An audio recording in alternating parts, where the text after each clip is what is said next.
Hello friend, we will study about chapter number 1 set. जो standard 11 का first chapter है set, उसके बारे में आज हम समझने वाले हैं। बहुत इंपॉर्टेंट चैप्टर है, इसलिए इंपॉर्टेंट चैप्टर है ये क्योंकि जब आप चैप्टर नंबर 2 सीखेंगे रिलेशन एंड फंक्शन, तो वहां पे सेट का बेसिक नॉलेज होना जरूरी है। और थर्ड चैप्टर ट्रिग्नोमेट्रिक फंक्शन, वहां पे भी आपको सेट के बारे में नॉलेज होना जरूरी है। एंड जब आप स्टैंडर्ड 12th में जाओगे तो वहां पे भी चैप्टर नंबर 1 है रिलेशन एंड फंक्शन। तो सेट के ऊपर से ही रिलेशन फंक्शंस बनते हैं, तो आपको सेट के बारे में पता होना चाहिए। लेकिन ये सेट है क्या? तो set is a well defined collection है, कुछ नहीं है, नॉर्मल सही बात है। एक डेटा होगा, उसका कलेक्शन होगा, वेल डिफाइंड कलेक्शन। मतलब कि मैंने इस पूरे क्लास में से 2 बच्चे को उठा के पूछा कि आप मुझे आपके फेवरेट 3 कलर का कलेक्शन बताओ। मैंने क्या पूछा कि कलेक्शन ऑफ फेवरेट 3 कलर। तो एक जय नाम का स्टूडेंट था, मैंने उसको पूछा कि जय तुम्हारे फेवरेट 3 कलर का कलेक्शन दो। तो जय ने मुझे उनके फेवरेट 3 कलर का कलेक्शन दिया। तो एक उसने दिया मुझे ऑरेंज, एक बोला ब्लू और बोला ब्लैक। मैंने कहा ठीक है। तो उसने मुझे एक कलेक्शन दिया, किसका कलेक्शन? उसके फेवरेट 3 कलर का, right.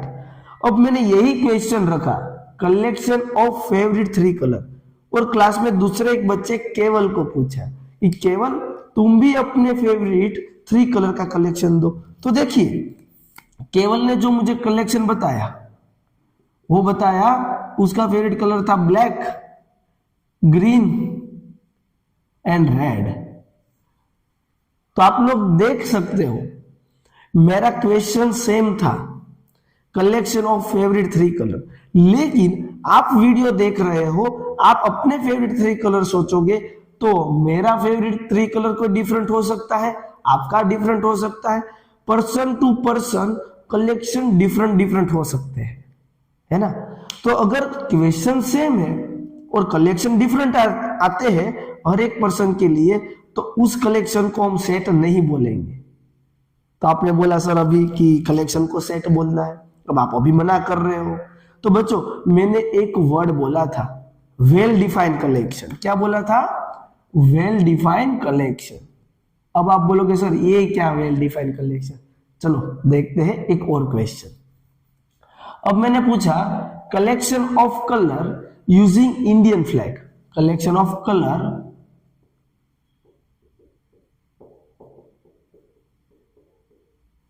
Using in Indian flag. तो इंडियन फ्लैग में यूज होने वाले कलर का कलेक्शन मैंने पूछा।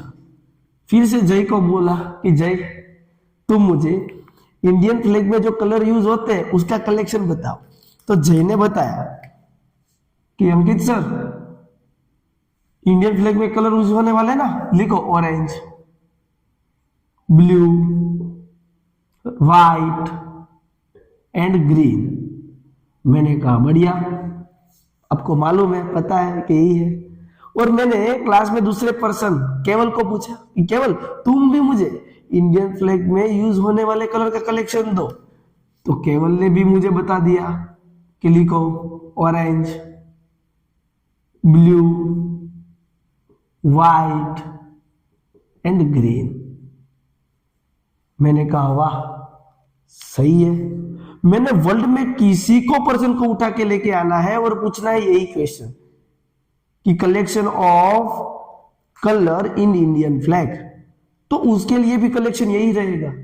तो आप लोग देखो, मैंने क्वेश्चन तो सेम पूछा लेकिन कलेक्शन चेंज नहीं हुआ। इट मींस इसको बोलते हैं वेल डिफाइंड कलेक्शन। मेरा वेल डिफाइंड वर्ड था इंडियन फ्लैग। मैंने एक वर्ड डिफाइन कर लिया कि सबको इंडियन फ्लैग के बारे में सोचना है। समझ में आया? मतलब दूसरी डेफिनेशन ऐसी हो चुकी है ये कि person to person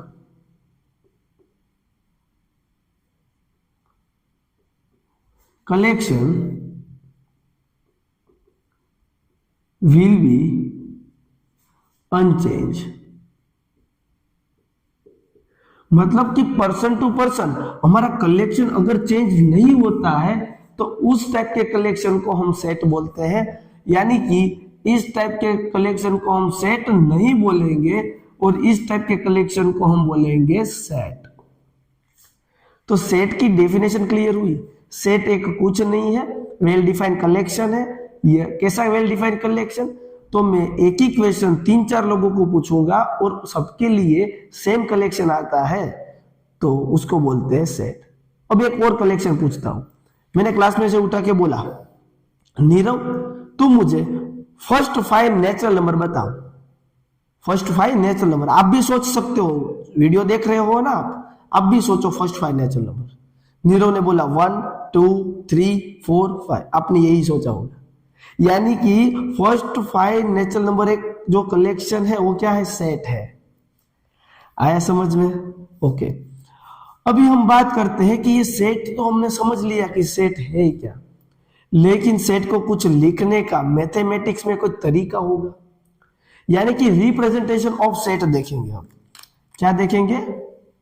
representation of set.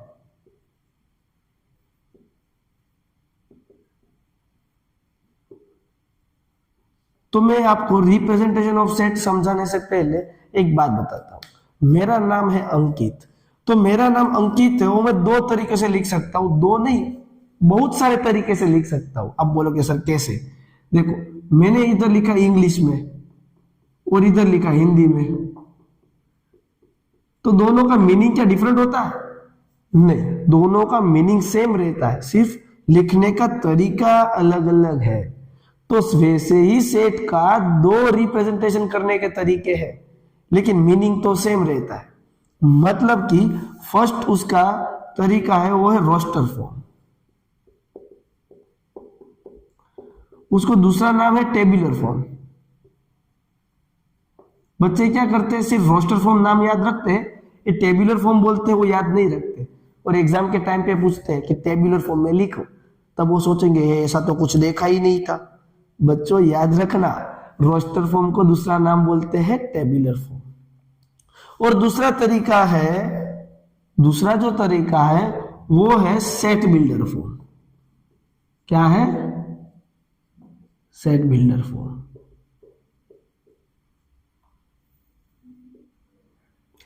अब देखते हैं रोस्टर फॉर्म क्या है। मैं कोई कलेक्शन लेता हूं, सेट ए, मैंने एक ऐसा कलेक्शन लिया कि first 5 natural number, first 5 natural number. अब बच्चों आप लोग समझ सकते हो कि फर्स्ट 5 नेचुरल नंबर वर्ल्ड में आप किसी पर्सन को जाके पूछोगे ना तो सबके लिए 1 2 3 4 5 ही रहता है, लेकिन उसको लिखेंगे कैसे मैथ्स में? तो कि याद रखना कोई भी सेट को डिनोट करने के लिए कैपिटल अल्फाबेट यानी कि फर्स्ट लेटर यूज होता है। Capital A to B, A B C D, A to लेसे जेड तक कोई भी अल्फाबेट आप यूज कर सकते हो। और दूसरी बात, उस सेट को रिप्रेजेंट करने के लिए ऑलवेज करली ब्रैकेट आएगा। करली ब्रैकेट के अलावा आप लिख ही नहीं सकते। अगर आपने बिग ब्रैकेट कर दिया या स्मॉल ब्रैकेट किया तो उसको सेट नहीं बोलते। मेरा नाम अंकित है, आप लोग को पता है, कैपिटल ए को इसी तरह से लिखा जाता है। अंकित का यहाँ पे एक्स से नाम स्टार्ट नहीं होता, ए से ही स्टार्ट होता है, वो लिखने का प्रॉपर तरीका है। वैसे सेट को रिप्रेजेंट करने का तरीका है करली ब्रैकेट, और आप उस सेट को कैपिटल लेटर से डिनोट कर सकते हो। कोई भी आप अल्फाबेट ले लो, वो आपकी मर्जी है। और उसके अंदर हम लिखेंगे उसके जो एलिमेंट है वो फर्स्ट 5 नेचुरल नंबर कौन से है, यानी कि 1 2 3 4 एंड 5। तो ये हो गया रोस्टर फॉर्म। सेट ए है, इसको क्या बोलते हैं? सेट ए, जिसके अंदर एलिमेंट, इनको बोलते हैं एलिमेंट, या तो बोल सकते हो ऑब्जेक्ट। सेट ए के एलिमेंट है 1 2 3 4 5। आपको समझ में आया किस तरह से लिखा जाता है? दूसरा एक और क्वेश्चन लेते हैं तो ज्यादा समझ में आएगा। दूसरा मैं कलेक्शन लेता हूं, ये मैंने फर्स्ट लिया था। दूसरा हम सेट बी नाम दे देते क्योंकि ऊपर ए नाम दिया हुआ है। Squaring of first 3 natural number. अब इसको मुझे सेट के फॉर्म में लिखना है, तो मैंने कैपिटल बी बोल दिया और करली ब्रैकेट तो करना ही पड़ेगा, करली ब्रैकेट करना ही पड़ेगा, और उसके अंदर हम उसके एलिमेंट्स लिखेंगे। Squaring of first 3 natural number, first 3 natural number है 1 2 3, हमें उसका स्क्वायर लिखना है 1 स्क्वायर 2 स्क्वायर और 3 स्क्वायर। तो ये दोनों क्या हो चुके हैं, ये दोनों रोस्टर फॉर्म बोलते हैं, जिस सेट में डायरेक्ट हमें एलिमेंट दिख रहे हैं। कौन से मेंबर है, इसको मेंबर भी बोल सकते हो आप, एलिमेंट, मेंबर, ऑब्जेक्ट, कुछ भी बोल सकते हो। किसके, सेट ए के, जो आपको डायरेक्टली दिखते हैं उसको बोलते हैं रोस्टर फॉर्म या तो टेबुलर फॉर्म। आया समझ में? अब देखते हैं सेट बिल्डर फॉर्म क्या है। तो सेट बिल्डर फॉर्म देखते हैं। मैं इसी सेट ए को लिखने वाला हूं दूसरे तरीके से। जैसे मेरा नाम मैंने अंकित जो इधर लिखा वो इंग्लिश में लिखा था और ये हिंदी में, मीनिंग सेम हुआ, कलेक्शन सेम रहेगा, लेकिन लिखने का तरीका डिफरेंट होगा। लेकिन सेट की डेफिनेशन ये कहती है कि आपको करली ब्रैकेट को छोड़ना नहीं है, करली ब्रैकेट तो करना ही है। जमीन आसमान एक हो जाए, करली ब्रैकेट नहीं जाएगा। और उसको सेट ए से डिनोट करना है तो ए से ही डिनोट करो। आप ABCD में से कोई भी अल्फाबेट ले सकते हो। अब इसको लिखेंगे कैसे, तो इसमें लिखेंगे कि सेट ए में X टाइप के एलिमेंट्स होंगे, सेट ए में X टाइप के एलिमेंट्स होंगे, लेकिन X ऐसा बोल रहा है कि मेरा नेचर क्या है। तो फर्स्ट 5 नेचुरल नंबर, इसका कॉमन नेचर क्या है, तो X ऐसा बोल रहा है कि X क्या लेना है, then X is first 5 natural number. तो इसका मीनिंग क्या होता है कि एक ए सेट में X टाइप के एलिमेंट होने चाहिए, और वो X क्या है, फर्स्ट 5 नेचुरल नंबर है। अगर मैं उसको रोस्टर फॉर्म में लिखूं या तो एलिमेंट फॉर्म में, तो X is first 5 natural number, यानी कि 1 2 3 4 एंड 5 की ही बात कर रहा है ना। हाँ, सेट बिल्डर फॉर्म में आप अपनी मर्जी से कुछ भी सेंटेंस के फॉर्म में लिख सकते हो। इधर आपको एलिमेंट नहीं दिखाना है, आपको क्या दिखाना है, कॉमन नेचर, इंग्लिश सेंटेंस लिखना है। अगर कोई मैथ्स अच्छी तरह से जानता है ना, तो उसको दूसरी तरीके से भी लिख सकता है। सेट ए में X टाइप के एलिमेंट होने चाहिए, और वो X है ना, वो 1 या 1 से बड़ा नंबर होना चाहिए, और 5 से छोटा।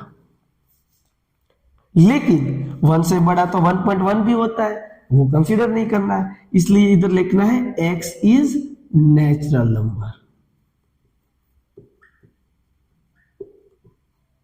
यानी कि इस X को 1 या 1 से बड़े नंबर जितने नेचुरल नंबर है वो, और 5 से छोटे नेचुरल नंबर है वो, यही होंगे, है ना।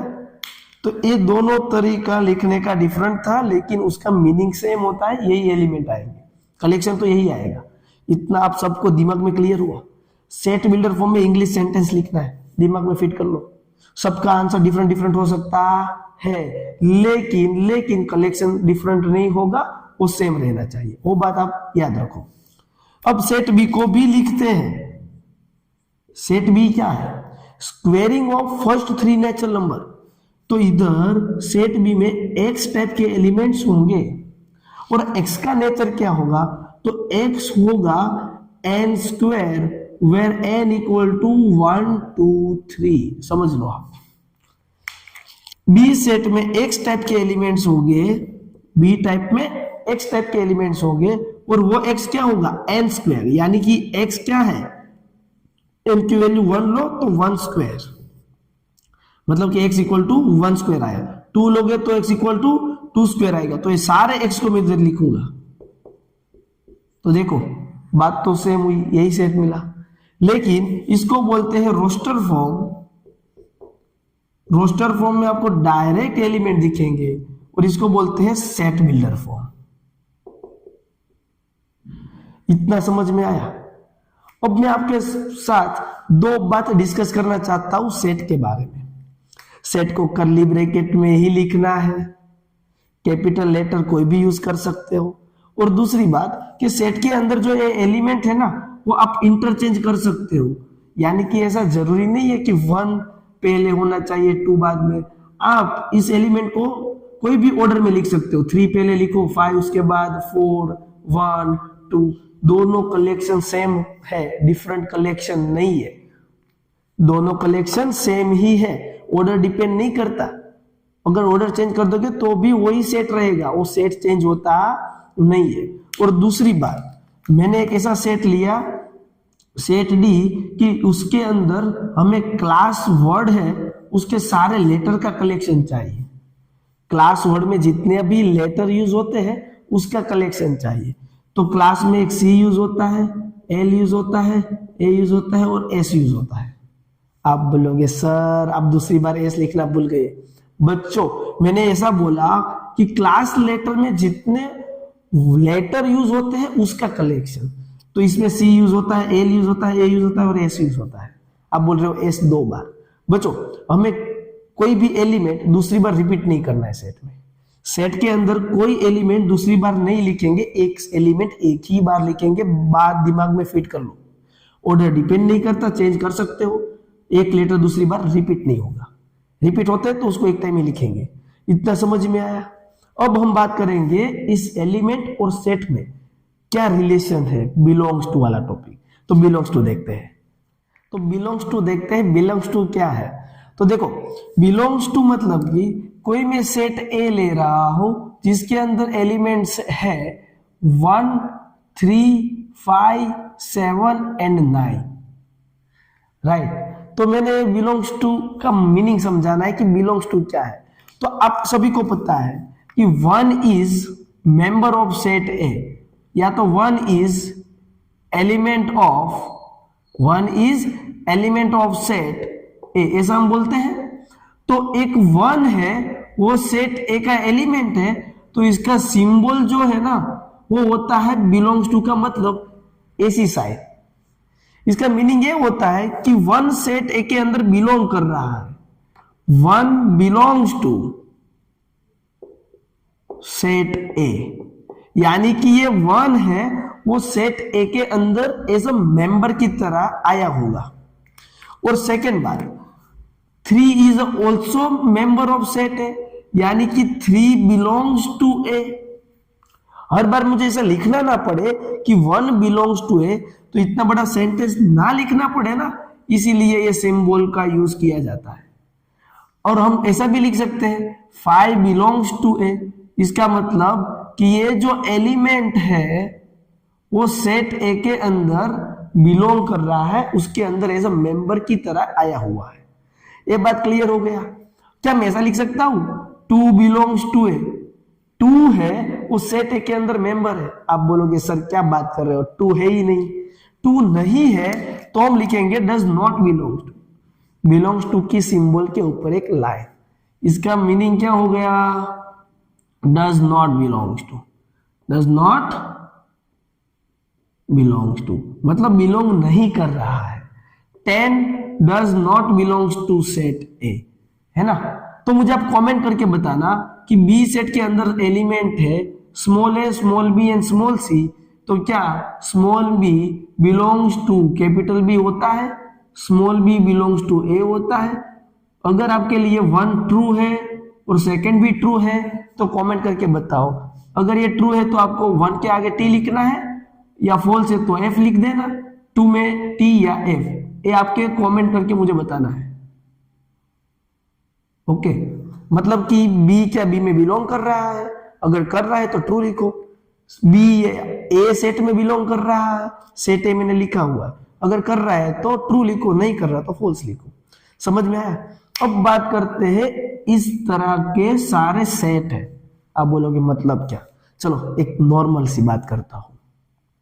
इस पूरे संसार में या तो इंटरनेशनल वर्ल्ड लेवल पे कहीं पे भी चले जाओ, सबके लिए नेचुरल नंबर चेंज होते हैं? नहीं होते। सबके लिए नेचुरल नंबर कौन से रहते हैं? सबके लिए नेचुरल नंबर रहेगा 1, 2, 3 अप टू 100। तो बच्चों इस टाइप के collection of natural number world में person to person collection will be unchange, तो उसको बोलते हैं सेट, यानी कि ये सारे नंबर जो है ना वो सेट है। उसका सिंबल क्या है, तो हम उसको n से डिनोट करते हैं, n यानी कि set of natural number, z यानी कि सेट ऑफ इंटीजर, क्योंकि इंटीजर वर्ल्ड में हर एक पर्सन के लिए सेम रहता है ना, z सबके लिए सेम रहता है, उसमें कोई चेंज नहीं होता। तो हम z को क्या बोलते हैं, सेट ऑफ इंटीजर। वैसे ही q को क्या बोलते हैं, सेट ऑफ रेशनल नंबर, यानी कि मैं q सेट को ऐसा लिख सकता हूं कि उसमें x टाइप के एलिमेंट होंगे और वो x होगा p बाई क्यू फॉर्म में। रेशनल नंबर कौन से फॉर्म में होता है, p बाई क्यू फॉर्म में। और HCF of p and q is not equal to 1 and q is not equal to 0। और p हमें लेना है नेचुरल नंबर में से और q लेना है z में से।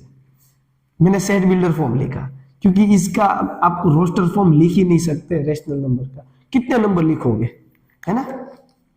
अब बात करते हैं सेट ऑफ रियल नंबर, सारे नंबर्स आ गए, तो set of real number R को बोलते हैं। जेड प्लस को क्या बोलते हैं, जेड प्लस का मीनिंग हुआ कि सेट ऑफ इंटीजर, लेकिन प्लस का साइन का मीनिंग होता है पॉजिटिव, पॉजिटिव इंटीजर है। पॉजिटिव इंटीजर मीनिंग क्या, तो 1 से स्टार्ट होता है, 0 is not a positive not negative, then 1 2 3 इसकी बात कर रहा है, इनडायरेक्टली ये नेचुरल नंबर ही है ना।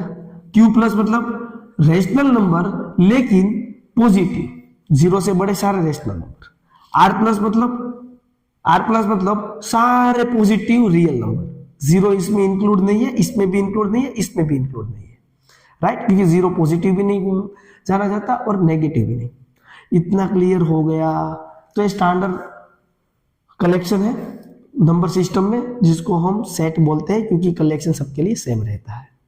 अब हम बात करते हैं एग्जांपल्स की, जैसे आपको पूरे मैंने थियरी जो भी पढ़ाई है ना वो आपको एग्जांपल सॉल्व करने में बहुत ही इजी रहेगी। और आपको समझ में आया है मेरा कॉन्सेप्ट तो मुझे कमेंट करके आपके रिव्यू जरूर बताना और वीडियो को लाइक कर देना। और इसी चैप्टर के सारे वीडियोस आपको देखने हैं तो इसी वीडियो के डिस्क्रिप्शन पे मैं लिंक रख दूंगा, वहां से आप देख सकते हो। और टेलीग्राम ग्रुप की लिंक भी अवेलेबल है, ज्वाइन हो जाओ, वहां पे मैं वीडियो की लिंक शेयर कर दूंगा अपलोड करने के तुरंत ही। बात करते हैं एग्जांपल 1 की। Right the solution of the set of equation, मतलब कि ये जो इक्वेशन है उसका जो भी सॉल्यूशन मिला उसको आपको सेट में लिखना है, सेट में यानी कि कर्ली ब्रैकेट में लिखना है। अरे बहुत ही आसान है, तो पहले इसको सोल्व तो कर ले। तो सोल्व करते हैं कि x square plus x minus 2 equal to 0, product middle term split करना है, फैक्टराइजेशन मेथड आता है ना, 2 1 जा 2, लास्ट टर्म की साइन मिडिल टर्म जितना होना चाहिए 2 1 जा, है ना। तो x square plus 2x minus 2 equal to 0, क्या कॉमन निकलता है इसमें से, x, यानी कि क्या बचा x प्लस 2, -1 कॉमन निकाल दोगे तो x प्लस 2, देखो x प्लस 2 कॉमन निकल जाएगा, बचेगा क्या x माइनस 1 इक्वल टू 0। दो नंबर का प्रोडक्ट 0 कब होता है, दोनों में से कोई एक 0 हो, यानी कि x प्लस 2 0 हो सकता है और x माइनस 1 0 हो सकता है, यानी कि x इक्वल टू -2 और x इज इक्वल टू 1। तो मुझे दो सॉल्यूशन मिले, उसको मुझे कोई सेट ए में लिखना हो तो कर्ली ब्रैकेट करना पड़ेगा और उन दोनों को लिखना है -2, 1, ये आंसर है। Set of 0 of equation. Friends आपको समझ में आया है? तो अभी देखते हैं example number 2, 3, 4 and 5। Example number 2 देखते हैं। Write the set x says x is a positive integer and x is greater than x square is less than 40। है इसका मीनिंग क्या हुआ, लेकिन उसको लिखना कौन से फॉर्म में है, रोस्टर फॉर्म में। देखो बच्चों, इसका मीनिंग ये होता है कि हमें सेट में x टाइप के एलिमेंट्स लेने हैं किस टाइप के एलिमेंट, x टाइप के एलिमेंट, लेकिन उसका जो स्क्वायर है वो 40 से लेस होना चाहिए, यानी कि, और पॉजिटिव इंटीजर बोला है, पॉजिटिव इंटीजर यानी कि z प्लस की बात कर रहे हैं। z प्लस में कौन से नंबर होते हैं, 1 2 3 4 5 अप टू सो ऑन। मतलब x हमें पॉजिटिव इंटीजर लेना है, लेकिन सारे नहीं लेना है। एक कंडीशन है, जिसका स्क्वायर करो और वो 40 से लेस हो जाए उतने ही इंटीजर लेने। चेक करते हैं, 1 मैंने लिया, उसका स्क्वायर किया, क्या वो 40 से लेस है? जी बिल्कुल। 2 लिया, उसका स्क्वायर किया, हुआ 4, जो लेस देन 40 है, यस। तो 1 और 2 दोनों एलिमेंट हमारे सेट में इंक्लूड है, यानी कि इस सेट में एलिमेंट होंगे 1 और 2, क्योंकि उन दोनों के स्क्वायर 40 से लेस है। 3 का स्क्वायर करेंगे तो होता है 9, जो 40 से लेस है, तो 3 भी हो जाएगा इंक्लूड। 4 का स्क्वायर करते हैं तो होता है 16, जो 40 से लेस है। 5 का स्क्वायर करते हैं तो होता है 25, जो भी 40 से लेस है। 6 का स्क्वायर करते हैं 36, वो भी 40 से लेस है। 7 का स्क्वायर करते हैं 49, तो वो लेस नहीं है, तो 7 नहीं आ सकता। तो कौन से आ सकते थे? 3 4 5 और 6 उतने ही पॉजिटिव इंटीजर है जिसका स्क्वायर 40 से लेस होता है। आया समझ में? ओके, एग्जांपल नंबर 3 देखते हैं। राइट द सेट ए, ये पूरा सेट है, उसको हमें लिखना है इन सेट बिल्डर फॉर्म, मतलब सेंटेंस वाले फॉर्म में लिखना है। ऊपर सेट बिल्डर था, लिखा हमने रोस्टर फॉर्म में। रोस्टर फॉर्म यानी कि डायरेक्ट एलिमेंट दिखेंगे, डायरेक्ट एलिमेंट दिखेंगे, लेकिन इसमें एलिमेंट दिख रहे हैं, उसको सेंटेंस की फॉर्म में लिखना है। और उस सेंटेंस को जब वापस एलिमेंट में लिखे तो ये सारे एलिमेंट्स आने चाहिए। चेक करते हैं क्या है। ये पूरे सेट में एलिमेंट का जो भी नेचर है ना, वो नेचर वो डिसाइड करो, क्या कॉमन नेचर क्या है। तो सबको मैंने ध्यान से देखा ना, तो फर्स्ट था वो 1 स्क्वायर है, सेकेंड है वो 2 स्क्वायर है, थर्ड है वो 3 स्क्वायर है, 4 है वो 4 स्क्वायर है, ये है 5 स्क्वायर। यानी कि इसमें सारे पॉजिटिव नेचुरल नंबर या पॉजिटिव इंटीजर का स्क्वायर है। चेक करो, नेचुरल नंबर का स्क्वायर है, तो हम लिखेंगे कि सेट ए में एक्स टाइप के एलिमेंट होंगे और वो एक्स होगा एन स्क्वायर सॉरी, वो होगा n square, where n is natural number. यानी कि 1 स्क्वायर आपको एक्स में लेना है। इसका मीनिंग क्या हुआ? नेचुरल नंबर सारे, नेचुरल नंबर स्टार्ट कहां से होता है? 1 से। 1 रखो तो x क्या होगा? 1 स्क्वायर, बाद में होता है 2 रखो तो बाद में आएगा 2 स्क्वायर, वैसे सारे नंबर। तो यही तो है वो। तो हम रोस्टर फॉर्म में कैसे लिख सकते हैं इस सेट को, सॉरी सेट बिल्डर फॉर्म में कैसे लिख सकते हैं? इस तरह से, सेंटेंस के फॉर्म में। आया समझ में? अब आपको ये पूरा सेंटेंस ना लिखना हो तो ऐसा भी लिख सकते थे, n belongs to natural number. n belongs to natural number, यानी कि n हमें कहां से लेना है? सारे नेचुरल नंबर में से लेना है। 1 2 3 वो सारे नंबर इधर लेने हैं, उसका स्क्वायर करना है, उस टाइप के एक्स सेट ए में होंगे। आया समझ में? अगर नहीं आया तो कमेंट करके मुझे बताना। हाँ, एग्जांपल नंबर 4 देखते हैं। 4 भी हमें एलिमेंट दिख रहे हैं, यानी कि रोस्टर फॉर्म है, लिखना है सेट बिल्डर फॉर्म। बहुत ही आसान तरीका है, सारे ऑब्जर्वेशन को ध्यान से देखो, कुछ ना कुछ दिखेगा। दिख रहा है? वीडियो पॉज करके देख लो। देखिए तो आपको ऊपर जो नंबर लिखा है उनसे एक ज्यादा नंबर होगा। 2 है तो 3 है तो 4 है।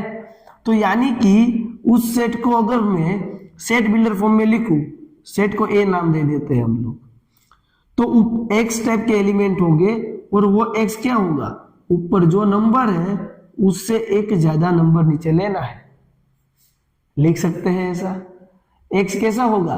n डिवाइड बाय एक उससे ज्यादा n+1। लेकिन n कौन से लेने हैं? तो देखो n 1 से स्टार्ट होता है 6 तक जाता है। 1 2 3 4 5 6 तक लेने हैं। जब आप 6 रखोगे तो 6 डिवाइड बाय 6 + 1 7 आ गया, ए एलिमेंट आ गया। 5 रखोगे तो 5/6 ए एलिमेंट आ गया। 4 रखोगे तो 4/5 सारे एलिमेंट्स आ जाएंगे सारे नंबर रखने पे। आप इधर ऐसा भी लिख सकते थे n is natural number less than 7, है ना। आइए समझ में बात, है ना, एकदम इजी है, कोई बहुत हार्ड क्वेश्चंस नहीं है। अब देखते हैं मैच करना है, ये तो आप लोग मेरी बिना हेल्प से भी कर सकते हो। प्रिंसिपल लेटर जो है उसी के सारे लेटर को लिखा हुआ है एक सेट में।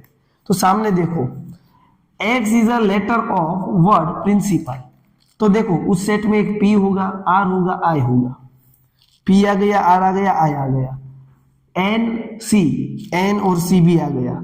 अब I ऑलरेडी मैंने लिखा हुआ है पहले, तो दूसरी बार नहीं लिखते हैं। P भी पहले बार लिखा हुआ है तो दूसरी बार नहीं लिखते हैं। A नहीं लिखा था, L नहीं लिखा था, तो A और L, तो फर्स्ट का आंसर होगा A। आया समझ में। हम कोई भी सेट के अंदर दूसरे एलिमेंट को रिपीट नहीं करते। अब नेक्स्ट 0, तो देखो अगर इसको मैं सोल्व करूं ये इक्वेशन को, तो 1 उस तरफ जाएगा तो क्या होगा, 1 - 1 यानी कि x इक्वल टू 0। तो क्या लिखा हुआ है, x इज एन इंटीजर, तो x कौन सा इंटीजर है, सोल्व करने पे 0, यानी कि सेकंड का आंसर ये C है ना। अब 1 2 3 6 9 18, x इज एन इंटीजर, तो इसको सोल्व करोगे तो x इक्वल टू क्या होगा बच्चों, रूट निकालोगे तो +or-3 आएगा, तो +or-3 वाला सेट ये वाला है, तो बच्चा होगा वो A होगा।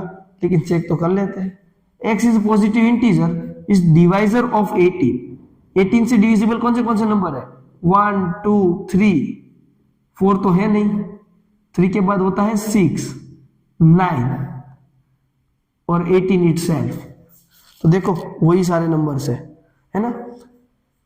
तो आपको ये पूरे सेट के डेफिनेशन, बिलोंग्स टू, और set builder form, roster form, set builder form हो तो रोस्टर फॉर्म कैसे लिखे, रोस्टर फॉर्म हो तो सेट बिल्डर फॉर्म कैसे लिखे, सब कुछ इजीली समझ में आया है तो आपके रिव्यू मुझे जरूर बताना। और अब हम नेक्स्ट वीडियो में एक्सरसाइज 1.1 स्टार्ट करने वाले हैं। आप मेरे वीडियो की नोटिफिकेशन सबसे पहले मिल जाए, इसके लिए बेल आइकन ऑन कर देना, जैसे वीडियो अपलोड करूंगा आपको नोटिफिकेशन मिल जाएगी। तो फ्रेंड्स मिलते हैं नेक्स्ट वीडियो में, तब तक आप कमेंट करके मुझे आपके रिव्यू जरूर बता देना। Thank you friends.